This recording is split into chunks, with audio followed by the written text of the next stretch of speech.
Chers fidèles auditeurs et chères fidèles lectrices, bienvenue sur les ondes et les pages numériques de Corbeau News Centrafrique. Gisèle Moloma est ravie de vous retrouver pour notre rendez-vous hebdomadaire.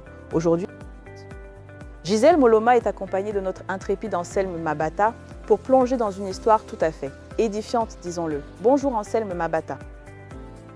Bonjour Gisèle Moloma et bonjour à toutes et à tous. Anselme Mabata, alors quelle est la dernière péripétie qui fait les gros titres du côté de Bangui? On nous parle d'une église en plein bouleversement et d'un pasteur. En plein doute existentiel? Précisément, Gisèle Moloma. Nous avons une affaire qui secoue la communauté de l'UFEB Bataillon 2, où un certain pasteur Issam Faki semble avoir bien du mal à rester à la tête de son troupeau, surtout après des événements pour le moins mouvementés survenus un dimanche d'avril 2026. Ah, le fameux dimanche 12 avril 2026, on apprend que le pasteur Issam Faki, suite à ce culte pour le moins agité, refuse carrément de reprendre son poste. On dit même qu'il songe sérieusement à troquer sa chaire fixe contre une vie de pasteur missionnaire itinérant. Une sorte de fuite en avant spirituelle, si l'on peut dire. Une fuite, Gisèle Moloma, qui a des airs de débandade. Imaginez la scène. Tout commence dans cette église UFEB Bataillon 2, quand le pasteur Issam Faki, ce virtuose des ondes, sort de son propre studio 2 compositions musicales. Des morceaux qui, d'après nos informations, n'étaient pas exactement des cantiques de paix. Non, des paroles très dures et ciblées, dirigées explicitement contre certains membres de sa communauté qu'il considérait comme ses détracteurs. Quelle délicatesse! Une méthode pastorale pour le moins originale, Anselme Mbata. Et l'histoire ne s'arrête pas là. Aussitôt ces hymnes vengeresques sortis, ce sont ses propres enfants qui se sont chargés de les diffuser avec un zèle admirable dans divers espaces de discussion de l'Église, y compris celui de la chorale. C'est ce qu'on appelle une promotion familiale efficace, n'est-ce pas? Sauf que cela n'a pas plu à tout le monde. Une responsable de la chorale, déjà en froid avec le pasteur après avoir été écartée de son rang de diaconesse sans motif apparent, les mystères des promotions divines, a crié au scandale. Et le président de la chorale, lui aussi, y a vu une provocation directe. L'ambiance devait être électrique. Électrique, c'est le mot Gisèle Moloma. Et la tension est montée d'un cran le fameux dimanche 12 avril 2026 en plein service en français. Au lieu de monter sur scène pour chanter les louanges habituelles, les membres de la chorale, avec un sens certain de la mise en scène, ont décidé de diffuser la chanson du pasteur Issam Faki lui-même dans toute l'enceinte du temple, s'il vous plaît.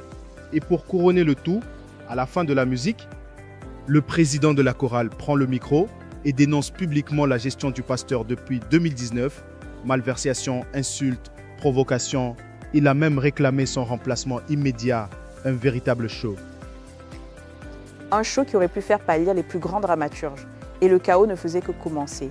L'épouse du pasteur, certainement choquée par cette mise en scène, a bien tenté de réagir, mais le responsable du culte, avec une autorité certaine, lui a purement et simplement retiré le micro. Et là, c'est la fille du pasteur qui entre en scène, hurlant de colère au milieu de l'assemblée. On a dû l'emmener dehors pour tenter de calmer les esprits. Imaginez l'ambiance, Anselme Bata, une église en plein désarroi. Ça, c'est ce qu'on appelle la paix du Seigneur version UFEB Bataillon 2. Pendant que l'église UFEB Bataillon 2 se transformait en arène, le pasteur Issam Faki, lui, jouait les touristes spirituels à Yaoundé, au Cameroun. Il était en compagnie d'un ami pasteur, dit-on. Il y effectuait des démarches administratives. Devinez pourquoi? Gisèle Moloma, pour un visa, un voyage pastoral en Suisse, la haute spiritualité à l'étranger pendant que sa maison brûle à Bangui, c'est d'une ironie biblique, presque. C'est une ironie qui confine au burlesque, Anselme Bata, et c'est dans ce contexte, loin du champ de bataille, que sa famille et ses proches l'ont joint par téléphone pour lui raconter en détail les graves incidents du culte du 12 avril. Et là, tenez-vous bien, le pasteur Issam Faki, à l'écoute de ces nouvelles, a eu un choc psychologique immédiat. Sa tension artérielle a monté d'un coup. Il a fait un malaise s'apparentant au coma.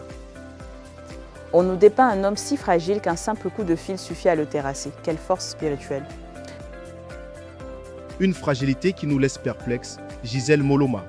Heureusement, son compagnon de voyage, avec une réactivité admirable, lui a prodigué des conseils, initié des prières intenses et l'a conduit d'urgence à l'hôpital. Le pasteur a été soigné, stabilisé et une fois son visa en poche, il est rentré à Bangui. Mais au lieu de regagner son église pour affronter la situation, comme on pourrait s'y attendre d'un berger, il a choisi de s'enfermer chez lui en convalescence, gérant les affaires à distance, puis ni une ni deux, il s'est envolé pour sa mission en Suisse. Un sens des priorités très particulier. Un sens des priorités qui visiblement n'inclut pas les fidèles qui l'attendaient de pied ferme. Depuis son retour de Suisse, il y a 2 semaines, le pasteur maintient une distance remarquable avec son Église. Ça fait près de 3 semaines qu'il ne s'est pas montré au culte, se contentant de dicter ses instructions depuis sa maison. C'est ça le leadership exemplaire, n'est-ce pas, Anselme Bata? Un leadership par télécommande, Gisèle Moloma, et cette attitude, bien sûr, laisse les deux camps de l'Église, les partisans de la chorale et les fidèles encore loyaux au pasteur, dans une totale incompréhension.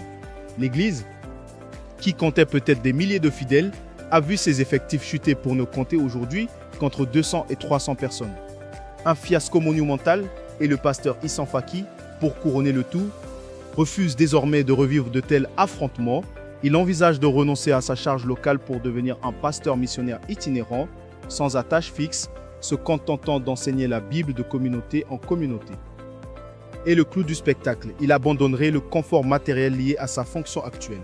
On dirait qu'il y a plus que la spiritualité qui le motive à quitter le navire qui coule. Ah, l'abandon du confort matériel.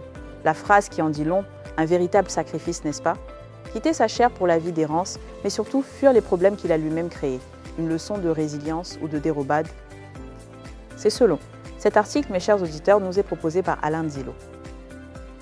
Et pour toute information, tout témoignage ou simplement pour nous faire part de vos réactions sur cette rocambolesque affaire, n'hésitez pas à contacter la rédaction de Corbeau News Centrafrique au numéro suivant. Plus 236 70 16 44 65. Merci de nous avoir suivis et à très bientôt.